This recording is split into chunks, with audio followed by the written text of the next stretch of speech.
गणित के उच्च सदन में बैठे हुए आप सब प्यारे विद्यार्थियों को गणितीय क्षेत्र में महान उपलब्धि हासिल करे इस कामना के साथ हम गणित की सदन की शुरुआत करते हैं जोरदार तालियां बजाकर।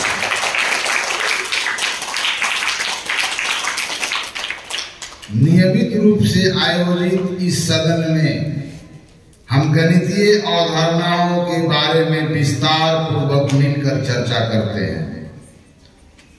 इस कारण हम सभी की गणित की समझ बहुत आसान होता जा रहा है। गणित भय उत्पन्न करने वाला विषय नहीं बल्कि गले लगाने वाला विषय हमारे लिए बन बैठा है।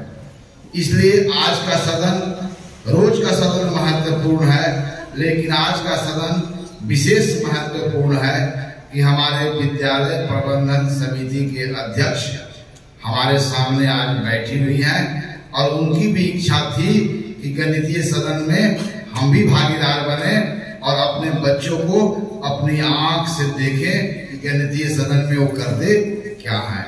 इसलिए इनके सम्मान में एक बार जोरदार तालियां।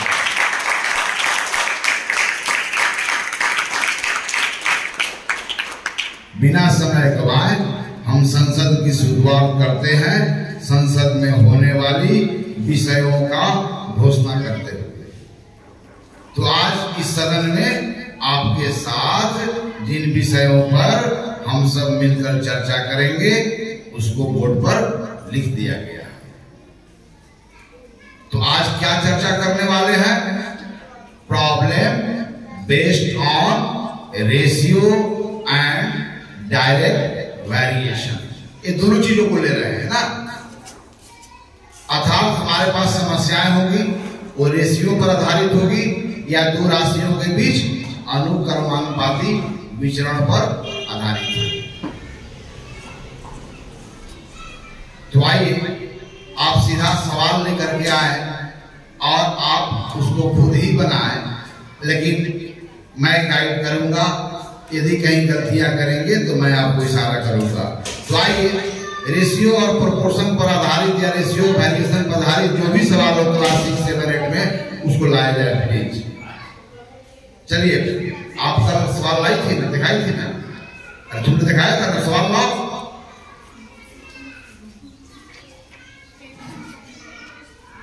We are going to discuss about the solution of those problems which are based on ratios and direct variation.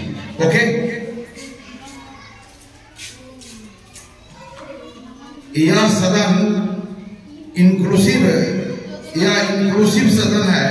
इसमें सभी विषयों को समावेश किया जाता है, लेकिन मूलतः इस सदन का नाम गणित का नाम दे दिया गया है, जहां पर हमें गणित और अंग्रेजी दोनों को सीखने का समान अवसर प्राप्त होता है। इसलिए कभी कभी हम अंग्रेजी वाक्यों का प्रयोग करते हैं ताकि अंग्रेजी की जो खुशबू है, अंग्रेजी की जो महक है, अंग्रेजी की जो मिठास है, इसको आप अनुभव कर सके। आओ, you come with your problem. पढ़ो प्रॉब्लम क्या है। हम अधिक से अधिक गणित की जो समस्याएं हैं उसको मानसिक रूप से हल करने का प्रयास करेंगे। संसाधनों पर हम निर्भरता को घटाएंगे। प्रॉब्लम क्या प्रॉब्लम है? कहीं से पूछो, कहीं से ये भी पूछ सकते हो। जो फर्स्ट सवाल है वो रेशियो पर है ना, और फिर उसके बाद डायरेक्ट वेरिएशन पर, लाभ हानि पर तो चर्चा हो ही रही है ना, वो सारे सवाल आएंगे। पहला सवाल क्या है? निम्न का अनुपात क्या? यहाँ से बोलो सवाल। निम्न का अनुपात ज्ञात कीजिए। फुटबॉल खेलने वाले 11 खिलाड़ी का बैडमिंटन खेलने वाले 4 खिलाड़ियों से। यस। अब यहाँ पर अनुपात मतलब कि दो राशियों के बीच तुलना करना है। तो किन किन खिलाड़ियों के बीच तुलना करना है? फुटबॉल खेलने वाले खिलाड़ी और बैडमिंटन खेलने वाले, और उनकी संख्या भी दी गई है। तो आप उसका अनुपात ज्ञात कर सकते हैं। चलिए, कौन ज्ञात करेगा? तो दो राशियों का अनुपात ज्ञात करना मतलब यह पता करना कि कौन किससे कितना गुना के बराबर है। अगर ए बी के कितने गुने के बराबर है तो ए में बी से भाग करना होगा। आप फ्रैक्शन प्राप्त करेंगे, फिर अनुपात को लिख देंगे। कौन लिखेगा? चलो तुम सोल्व करो। यहां पर देखो, सब सवाल देखो, किनके बीच तुलना करना है? खिलाड़ी को किससे? यस। तो पहले कौन आया है? फुटबॉल खेलने वाला का तुलना किससे करना है? जो दूसरा आता है वो आधार होता है, किससे तुलना करना है? यस। तो इनके बीच जब तुलना करना है तो किसमें किससे भाग देना होगा? फुटबॉल खेलने वाले में किससे भाग देना होगा? और उनकी संख्या दी गई है। तो फुटबॉल खेलने वाले, बैडमिंटन खेलने वाले के जो संगत, इनका अनुपात ज्ञात करना माने इन खिलाड़ियों के संगत संख्याओं का अनुपात करना। और अनुपात ज्ञात करना मतलब कि वहां पर ऐसा भिन्न प्राप्त करना जो सरलतम रूप में हो। और जब भिन्न प्राप्त करते हैं तो उसके संगत अनुपात की भाषा में कैसे व्यक्त करते हो, जानते हो? Very fine. डायरेक्ट लिखो। अब यहां पर लिखो फुटबॉल अनुपात बैडमिंटन लिखोगे ना, तो किस अनुपात में है वो? फुटबॉल खेलने वाले बैडमिंटन खेलने वाले किस अनुपात में है? बोलो, किस अनुपात में है? अब अनुपात बनाना है तो या इनके कितने तुलना करो। फुटबॉल खेलने वाले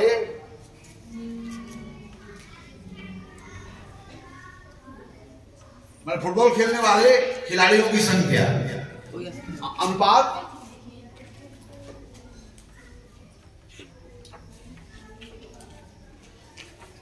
अब फुटबॉल खेलने वाले खिलाड़ियों की संगत कितनी संख्या है? बैडमिंटन के संगत कितनी संख्या है?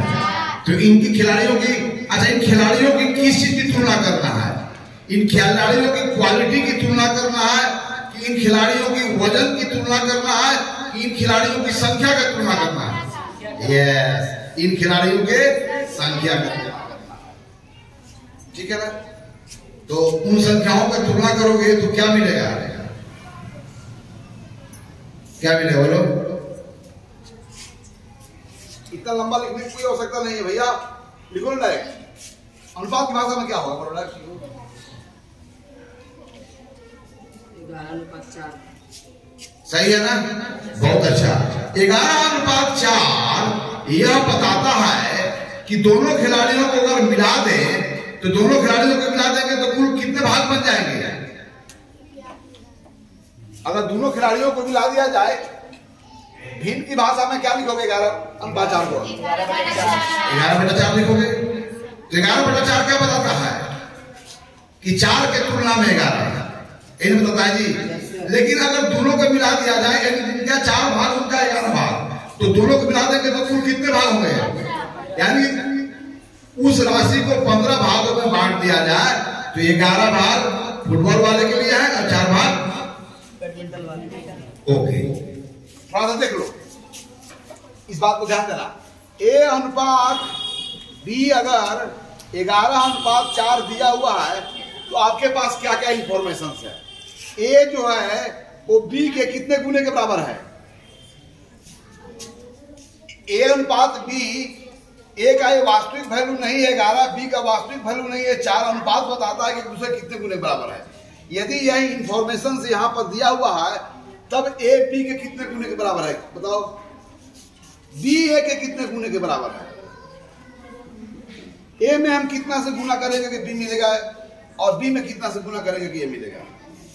तो ए अनुपात बी 11/4 है। That is A upon B बराबर क्या लिखते हो भिन्न की भाषा में? 11/4। इंप्लाई दैट क्रॉस मल्टीप्लाई करोगे तो ए बराबर क्या हो गया? बी गुने 1/4। तो हम अगर उलट देंगे तो ए बटा बी, ए में अगर बी से भाग करने के बाद 11/4 मिलता है तो बी में ए से भाग करने के बाद क्या मिलेगा? 4/11। इसलिए बी कितना हो जाएगा? 4/11। राइट। यानी कि दो राशियों के अनुपात दिया हुआ है तो इतना इंफॉर्मेशन मिलता है कि ए बी के 11/4 गुने के बराबर है, बी ए के 4/11 गुने के बराबर है। जो ही बी का वास्तविक मान अगर आपको मालूम होगा तो उसके वास्तविक मान में 11/4 से गुना करेंगे तो उसके संगत ए का वास्तविक मान मिलेगा। ये भी ए का वास्तविक मान होगा तो उसके संगत बी का मिलेगा। ये समस्या मिलेगी। चलिए नेक्स्ट प्रॉब्लम के साथ आओ। कौन आएगा नेक्स्ट प्रॉब्लम के साथ? आओ, अपना प्रॉब्लम जो नहीं बन पा रहा है लेकर के आओ।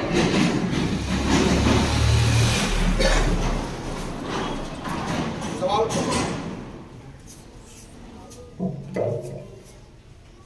निम्नलिखित अनुपात ज्ञात कीजिए 25 मिनट का 30 सेकंड से। चलो 25 मिनट का 30 सेकंड से अनुपात ज्ञात करना है, लेकिन 25 सेकेंड का बेटा 25 सेकेंड का 30 मिनट से अनुपात ज्ञात करना है, तो सीधा बोल सकते हो 25 अनुपात 30। लेकिन क्या ऐसा ही है? चूंकि अनुपात समान राशियों के बीच, सजातीय राशियों के बीच की गई तुलना है। लंबाई का तुलना लंबाई से होगा, चौड़ाई का तुलना होगा ना। हेलो, तो यहां पर ध्यान देंगे तो यहां पर 25 मिनट का तुलना कितने का करना बोलो? 25 मिनट का 30 सेकंड। यहाँ 25 मिनट लिख देते हैं ऑलरेडी भाषा में, और अनुपात क्या हो गया? 30 सेकेंड। चूंकि यहाँ पर इकाई मीटर है, मिनट है, और यहाँ का इकाई क्या है? सेकंड है। और ये समय का मिनट बड़ी इकाई है और सेकेंड क्या है? इसलिए जब तक दोनों का इकाइयां बराबर नहीं करेंगे तब तक हम इनका अनुपात ज्ञात नहीं कर सकते हैं, क्योंकि अनुपात हमेशा सजातीय राशि के बीच ज्ञात किया जाता है। अंडरस्टैंड? इसलिए मिनट को हम सेकेंड में बदलेंगे या सेकेंड को हम, तो यहाँ पर 25 मिनट की जगह इसको हम सेकेंड में बदलेंगे और यहाँ पर सेकेंड रहने देंगे, और उसके बाद फिर उनका हम अनुपात ज्ञात करेंगे। अर्थात हम ऐसे भिन्न को प्राप्त करेंगे जो सरलतम रूप में होगा, और जब सरलतम रूप में होगा तो वहां पर अंश और हर को अनुपात की भाषा में किस क्रम में लिखेंगे वो हम जानते हैं। चलिए, तो एक मिनट में कितने सेकेंड से मिलकर 1 मिनट बनता है? यस। तो 25 मिनट में कितने सेकेंड? 60 गुने 25। यस, बाद में हम पता कर लेंगे। या 25 गुने 60। यस, 60 में 25 बार आ रहा है। याद कर लो, सेकेंड जो नंबर बताता है कि वह बार बार जोड़ी जा रही है। पहला वाला जो आता है फैक्टर, वो बताता है कितनी बार जोड़ी जा रही है। वैसे दोनों का रिजल्ट बराबर होता है।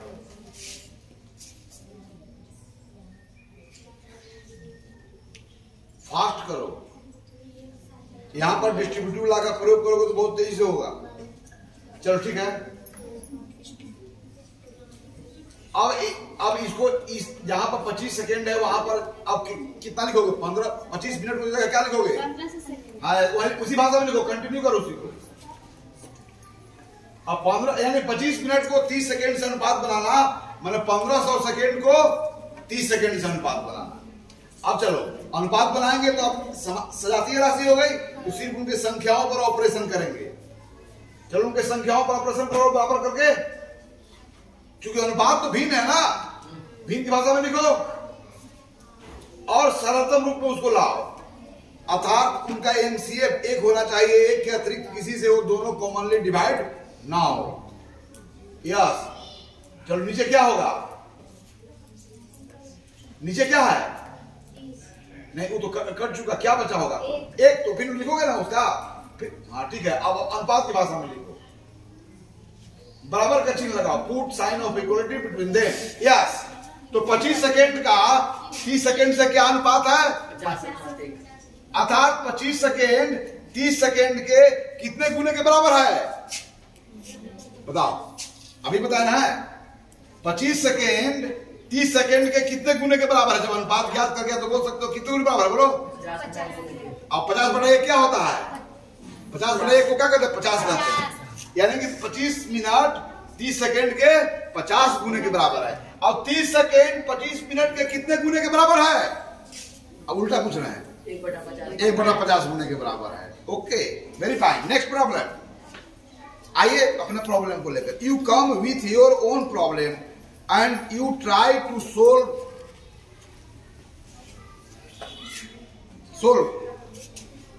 No this is not working. 1 घंटा का 30 मिनट से। पहले हमको मत सुनाओ, अपने सदन में सुनाओ। कुछ और तो नहीं काम कर रहा है। 1 घंटा का 30 मिनट से। यह कार्य नहीं कर रहा है, वहां से बोलो। 1 घंटा का 30 मिनट से। 1 घंटा का 30 मिनट से अनुपात बनाना है, लेकिन दोनों की इकाइयां क्या है? अलग है। तो जब तक उनको समान इकाइयों में कन्वर्ट नहीं करेंगे तब तक अनुपात ज्ञात है। तो पहले इंफॉर्मेशन लिख दो कि 1 घंटा का किससे अनुपात बनाना है अनुपात की भाषा में। आप देखिए अपनी आंखों से, बच्चों को भी देखिए क्या कर रहे हैं, वो कहाँ है।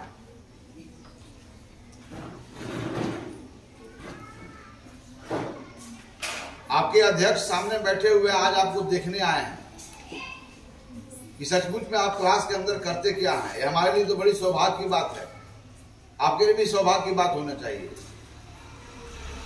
लेकिन इसके बावजूद भी मैं देख रहा हूं कि कुछ बच्चे जो है पूरी उनकी निगाहें बोर्ड पर नहीं टिकी हुई है।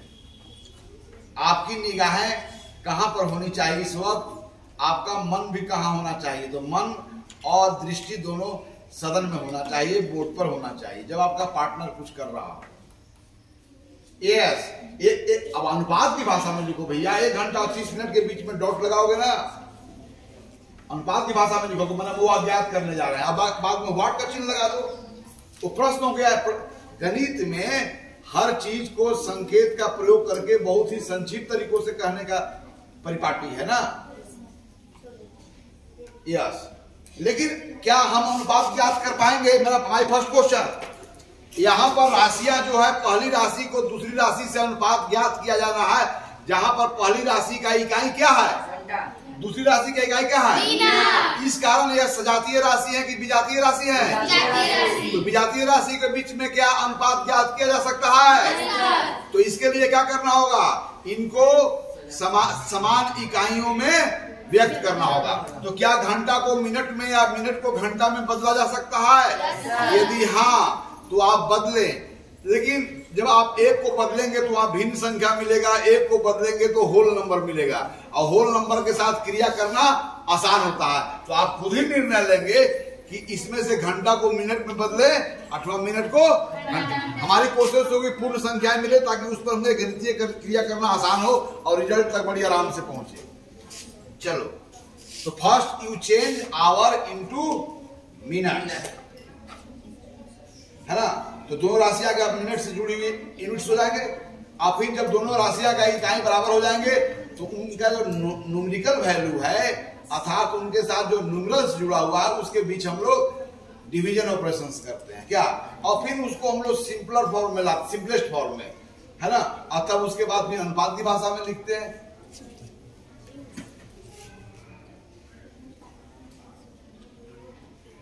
अब उसको ये हो गया ना। अब यह जो चीज है, यह चीज लिख दिया, यह रिजल्ट लाया, लेकिन प्रश्न तो तुम्हारा वहां है, उसी चीज को कंटिन्यू करो। 1 घंटा दिखाओ, अब उसी को कंटिन्यू करो, उसी को कंटिन्यू करो, ठीक है। तो वेरी फाइन। तो 1 घंटा का 30 मिनट के साथ क्या अनुपात हुआ बोलो? 2:1। यस। अब तुम बताओ कि अब मुझे बताओ 1 घंटा 30 मिनट के कितने गुने के बराबर है? 1 घंटा 30 मिनट के। आवाज से देख के बताओ। 2/1। 2/1 क्या बोलते हैं हम लोग? 1 हर को, है ना। चलो वेरी फाइन। 30 मिनट 1 घंटा के कितने गुने के बराबर है? 1/2। वेरी नाइस, ताली बजा दो। दूसरा कोई आगे प्रॉब्लम लेकर, every one of you is allowed to come here but with your own problem. 75 पैसा का 2 रुपया से। अब किन का अनुपात ज्ञात करना हम लोग? 75 पैसे का। तो उस अनुपात की भाषा में वहां पर जिक्र कर देंगे और फिर क्या करेंगे, उन्हें हम लोग सेम यूनिट में तब्दील करेंगे, परिवर्तित करेंगे, बदलेंगे। ओके,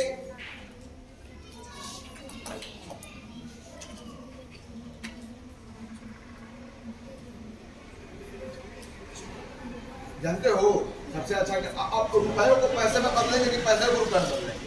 पैसे को रुपए में बदलेंगे तो भिन्न संख्या मिलेगा। बोल हमारे अच्छा होगा। रुपए को पैसे में। हाँ तो कंटिन्यू करते जाओ, 75 पैसे अनुपात की भाषा में वो जानते ही हैं, कंटिन्यू करते जाओ, फाइनल कर दे देना।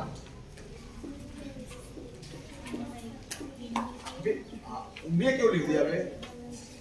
अनुपात लगाओ, अनुपात लगाओ, 75 पैसे। अरे 75 पैसे तो 75 पैसे लिखो, वो बिठाओ 75 पैसे, 75 पैसे रहने दो। अनुपात जहां 2 रुपया उसको पैसे में बदलो। अभी क्यों कर दिया? अभी तो डिसाइड ही नहीं हुआ दोनों का यूनिट एक है। जब दोनों का यूनिट एक हो जाएंगे तब दोनों का न्यूमेरिकल वैल्यू लेंगे। उसके बाद क्या लिखा हुआ है? हाँ ठीक है, वेरीफाइड। अब नीचे लिखो, अब उनके न्यूमेरिकल्स के अनुपात को भाषा में लिखो। जो न्यूमेरिकल्स है उसको छोड़ दो, पैसे पैसे छोड़ दो। वही क्यों कर दिया? 75 अनुपात 200 लिखो ना पहले।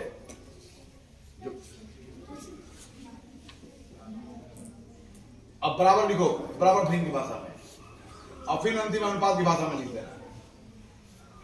चलो वहीं पर कैंसिलेशन करो।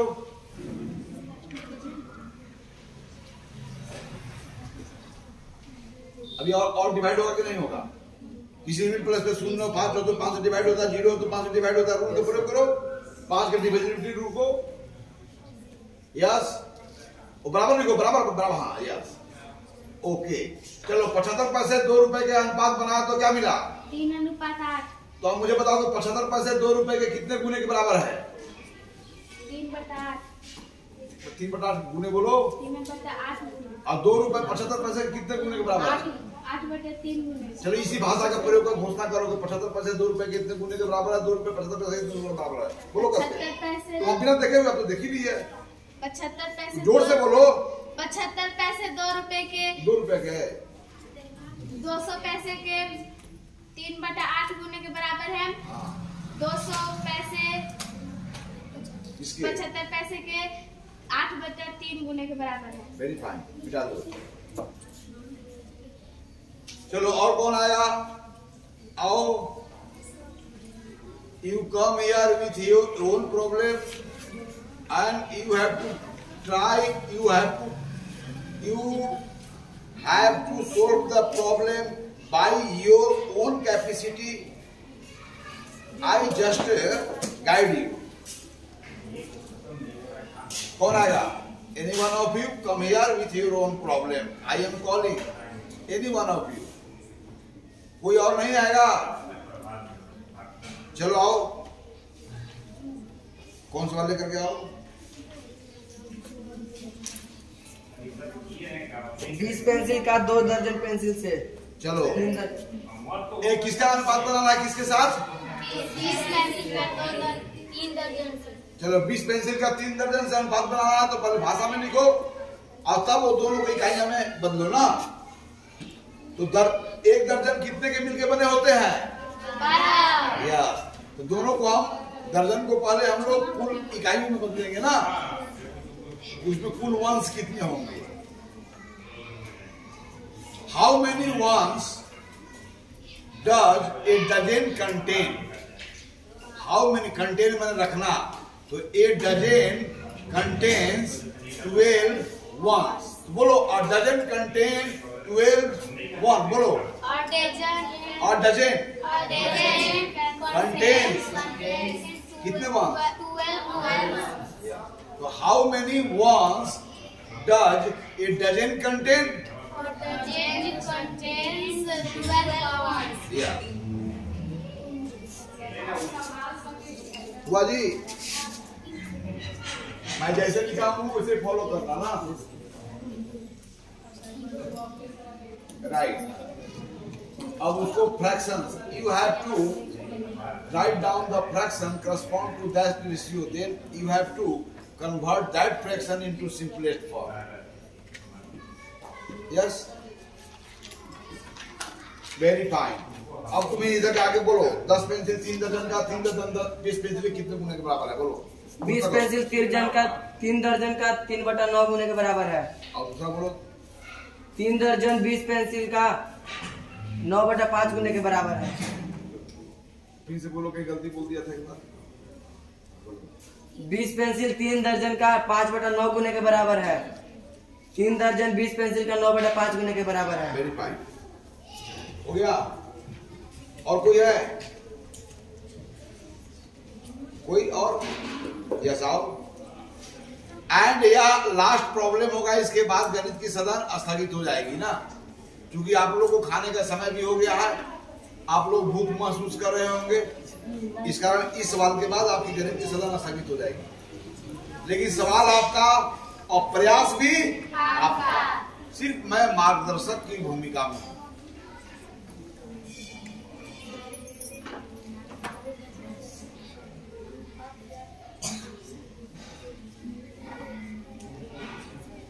डायरेक्ट वेरिएशन पर भी आप लोग सवाल पूछते हैं, लाभ हानि बहुत सारा चीज है, खाली रेशियो पर सवाल पूछ रहे हो।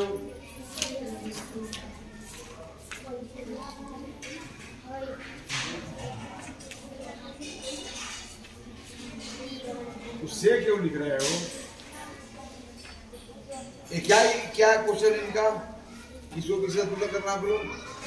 2 किलोग्राम का 2 किलोग्राम का 2 किलोग्राम। चलो कर लो।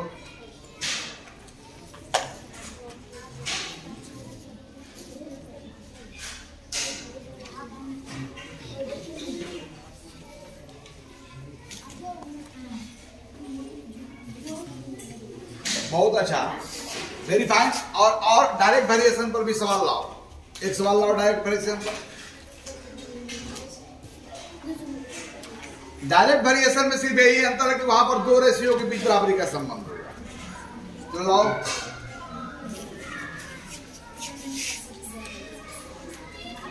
कौन सवाल लाओ? लाभ हानि से जुड़ा बहुत सवाल है, कभी नहीं बनाए हो तुम लोग।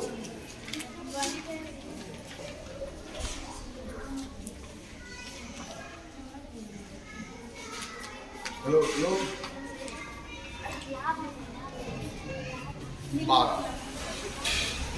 12 बोलो। एक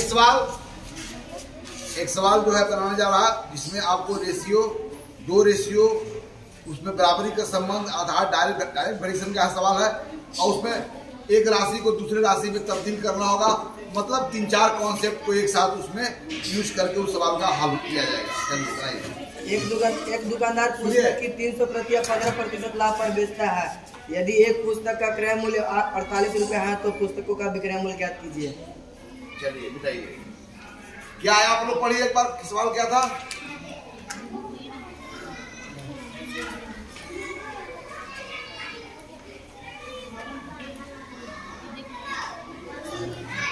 अरे बोलो ना, सवाल क्या था?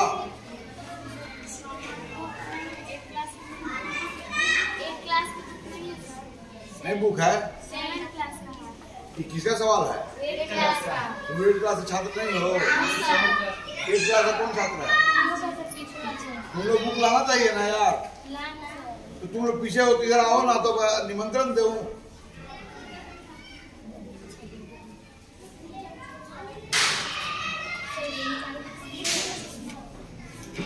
तुम लोग भी अपना सवाल रखो।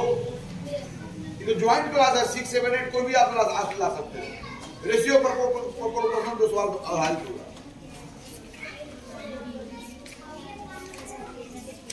क्या सवाल है देखे? चलो सवाल देखो, बहुत मजेदार है। कौन सवाल है जी? 12 नंबर। देखो, एक पुस्तक का क्रय मूल्य दिया हुआ है, मैंने एक पुस्तक को खरीदने में आपको लागत मूल्य दिया हुआ है, कितना है? 48 रुपए। तो ऐसा क्या वो पुस्तक लिए हैं? 300। तो हम लोग 300 पुस्तक का क्रय मूल्य निकाल कर लेंगे कि नहीं करते? और फिर 10% लाभ पर बेची गई। मैं बात बोल रहा हूँ, 10% लाभ का मतलब क्या होता है? यदि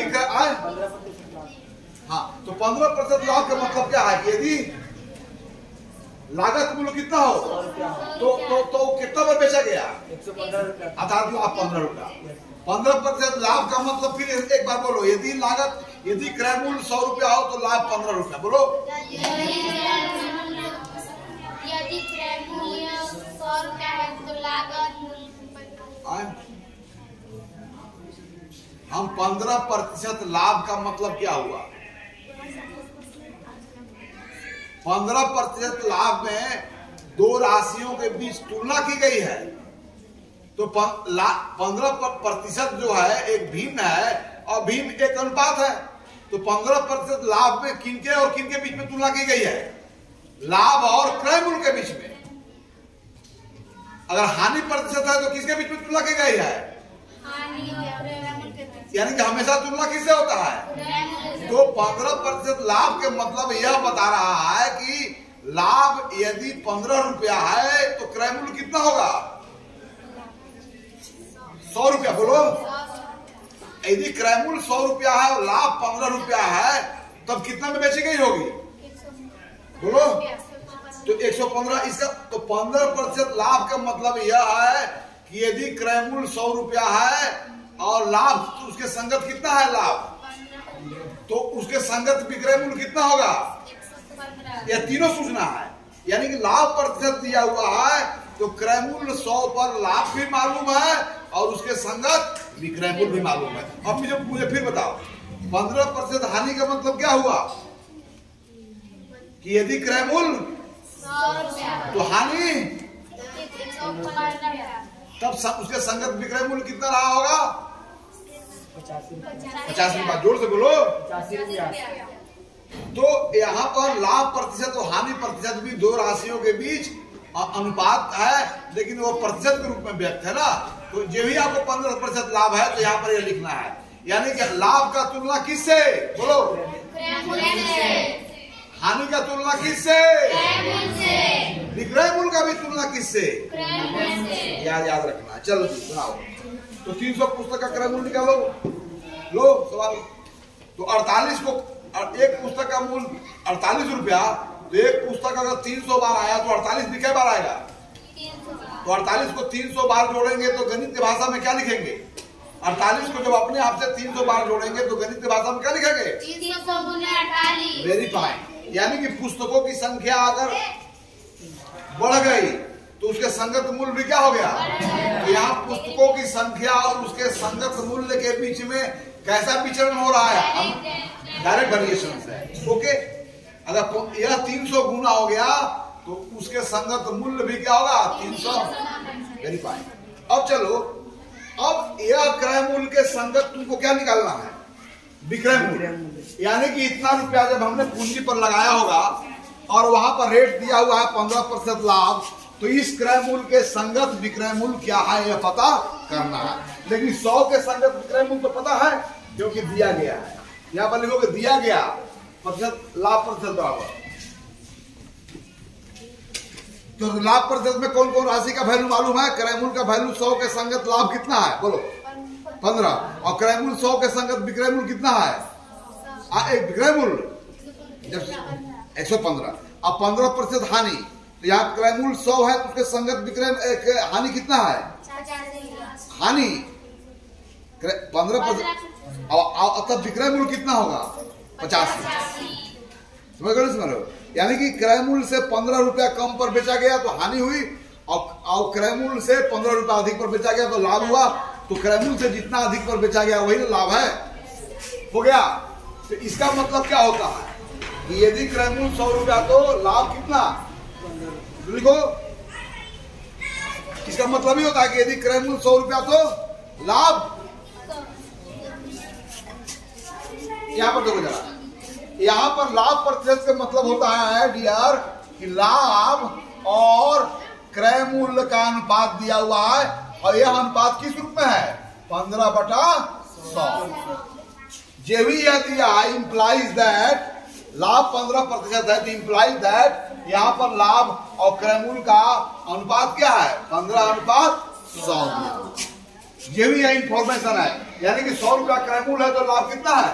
15 रुपया। तो इसके संगत विक्रय मूल्य क्या होगा? जो भी होगा। यहाँ पर क्या ज्ञात करना है? इस क्रय मूल्य के संगत विक्रय मूल्य। यानी क्रय मूल्य यहाँ पर वास्तविक क्रय मूल्य पता है, उसके संगत वास्तविक विक्रय मूल्य नहीं पता है, वो पता करना है। लेकिन 100 के संगत विक्रय मूल्य तो हमें पता है। जब प्रतिशत लाभ दिया हुआ है तो क्रय मूल्य 100 के संगत विक्रय मूल्य कितना होगा? 115 रुपया। तो इनका अनुपात बनाएंगे यानी कि विक्रय मूल्य और क्रय मूल्य का क्या बनाएंगे हम लोग? अनुपात बनाएंगे। अब विक्रय मूल्य और क्रय मूल्य के बीच कैसा वेरिएशन है? Direct variation. यानी क्रय मूल्य अगर बड़ा होगा तो विक्रय मूल्य क्या होगा? और कहीं विक्रय मूल्य बहुत ज्यादा होगा, बेचने के बाद ढेर पैसा आया होगा, तो निश्चित है कि हमने ढेर पूंजी लगाया होगा। ओके, चलो चलो, एक अनुपात तो मालूम है ना, 15/100 लाख।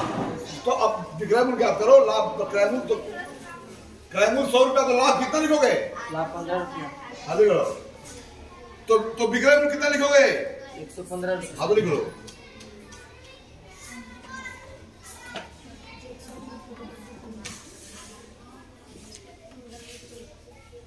ओके, अब यहाँ पर विक्रय मूल्य और क्रय मूल्य का हम टेबल बनाएंगे। किसके बीच वेरिएशन ज्ञात करना है? प्रश्न में क्या ज्ञात करना है? विक्रय मूल्य किसके संगत? क्रय मूल्य के संगत। कितना के क्रय मूल्य के संगत? 14,400। तो आप टेबल बनाओ और देखो उसमें कौन कौन वैल्यू है। सबके संगत वैल्यू है ना, उसके संगत वैल्यू नहीं दिया हुआ है, लेकिन 100 के संगत विक्रय मूल्य दिया हुआ है कि नहीं दिया हुआ है? क्योंकि 15% लाभ के मतलब ही होता है कि क्रय मूल्य 100 रुपया है, तो उसके संगत विक्रय मूल्य क्या रहा होगा? यस, एक तो अनुपात मालूम है, दूसरा अनुपात में एक संख्या मालूम है, दूसरी नहीं मालूम है, लेकिन ये भी मालूम है कि डायरेक्ट वेरिएशन है, इसे दोनों अनुपात बराबर होंगे। जब अनुपात बराबर होंगे तो फिर क्रॉस मल्टीप्लाई करके वो अननोन नंबर को पता कर लेंगे। चलो टेबल बनाओ। टेबल बनाया तो टेबल इसी बनता है भैया। यहाँ पर 2 राशि कल से मैं तुमको पढ़ा रहा हूं यार। चलो, क्रय मूल्य अगर 100 रुपया है तो इसके संगत विक्रय मूल्य कितना है बताओ? चलो, वास्तविक क्रय मूल्य कितना है? 14,400। अब इसके संगत विक्रय मूल्य को पता करना है। तो यहाँ पर कुछ भी लेटर का यूज कर सकते हो, अंग्रेजी लेटर का। और हमेशा अज्ञात संख्याओं को अंग्रेजी वर्णमाला के छोटे अक्षरों से दिखाया जाता है, जिसे वेरिएबल कहते हैं। अलजेब्रा की तो भी चर्चा नहीं हुई है। चलो ठीक है। अब यह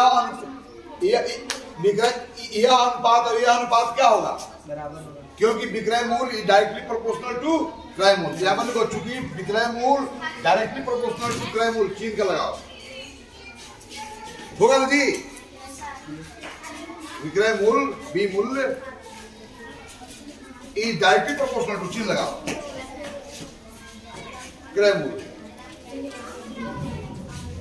इसलिए यहां पर इसलिए अब चलो यहां अनुपात दोनों बराबर होंगे।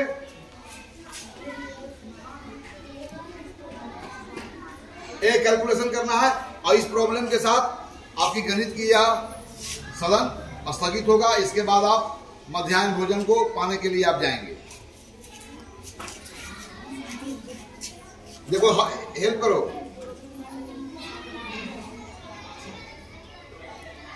एक बात को याद करो कि जिस एक्सप्रेशन में अननोन नंबर लगा हुआ है उसको बराबर हम लेफ्ट हैंड साइड में रखेंगे। एक कन्वेंशन है।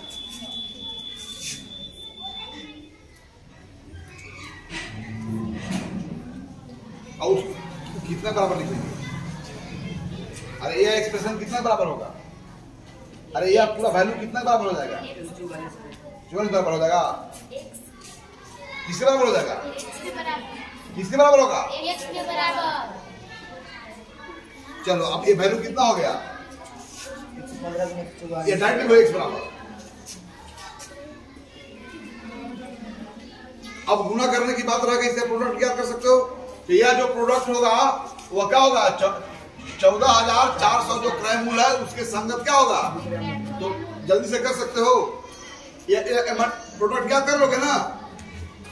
115 में 144 से गुना करो। तुम लोग क्यों बैठे हुए हो? गुना करके हेल्प करो, सदन ना है। कितना होगा?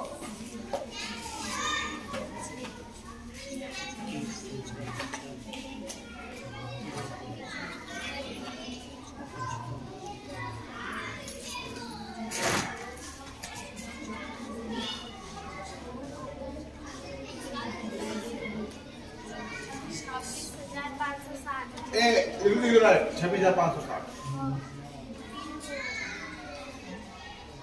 अच्छा एक चीज मैं जान जाओ, जब आप उत्तर देते हो तो हमारा जो भारतीय संख्यांकन पद्धति में संख्याओं के पढ़ने के लिए जो हम लोग कॉमा का प्रयोग करते हैं वस्तु, तो यहाँ पर पहले 3 अंक, फर्स्ट जो है सो 3 डिजिट, उसके बाद 2 डिजिट करते हैं तो पढ़ने में आसान हो जाएगा। 26,560 रुपया। तो यहाँ विक्रय मूल्य लिख दो। विक्रय मूल्य कितना हो गया? 26,560। तो आज इसी के साथ हमारा सदन समाप्त होगा।